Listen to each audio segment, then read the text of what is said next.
अस्सलाम वालेकुम dear students. आज हम स्टार्ट कर रहे हैं एक्सरसाइज नंबर 8.2। तो इस एक्सरसाइज के टोटल 5 क्वेश्चन हैं, देख रहे हैं आप।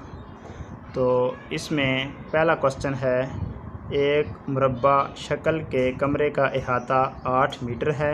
इस कमरे का अहाता, यहाँ पर अहाता नहीं बल्कि यहाँ पर रकबा है, ठीक है, ये आपने सही कर लेना है। इस कमरे का रकबा मालूम करें।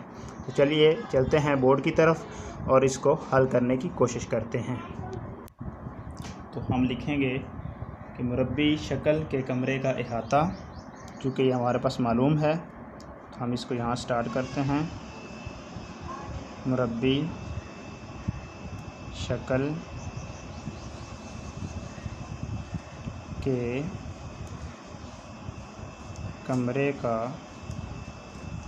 अहाता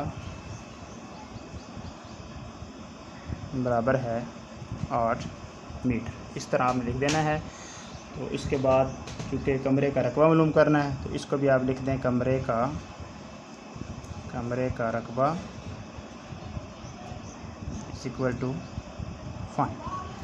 अब यहाँ पे हम जानते हैं मुरब्बे का अहाता जो है वो तो हमारे पास मालूम है, लेकिन हमने मालूम करना है मुरब्बे का रकबा। तो रकबा मालूम करने के लिए ज़िले की लंबाई की ज़रूरत होती है। तो मुरब्बे का अहाता का फार्मूला लगा के हम ज़िले को मालूम कर सकते हैं।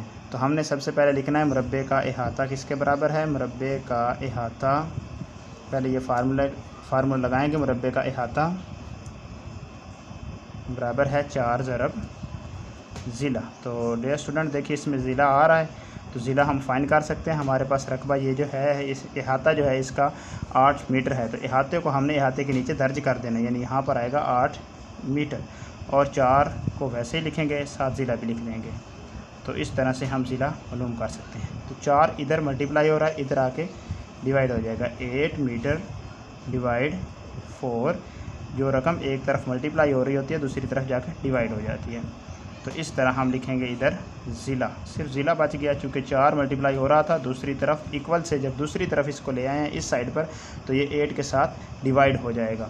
तो अब आपने इसको जब डिवाइड करना है तो 4 और 8 को आपने ये देखिए रफ में डिवाइड कर लेना है। 4 2 ज़र 8। डियर स्टूडेंट्स इसका आंसर आता है 2। तो साथ एम है, हमने साथ एम भी लिखना है, 2 मीटर। तो इस तरह से ज़िला की लंबाई निकल आएगी। तो ज़िला की लंबाई मालूम करने के बाद अब हम मुरब्बे का रकबा जो है ईज़िली मालूम कर सकते हैं। क्योंकि हमारे पास अगर ज़िला की लंबाई होगी तो मुरब्बे के रकबे का फार्मूला लगा के हम मुरब्बे का रकबा फाइंड कर सकते हैं। तो यहाँ पे हम लिखते हैं मुरब्बे का रकबा, मुरब्बे का रकबा बराबर है ज़िला ज़रब ज़िला। तो डियर स्टूडेंट आपने इसको ज़िला ज़रब ज़िला लिख देना है।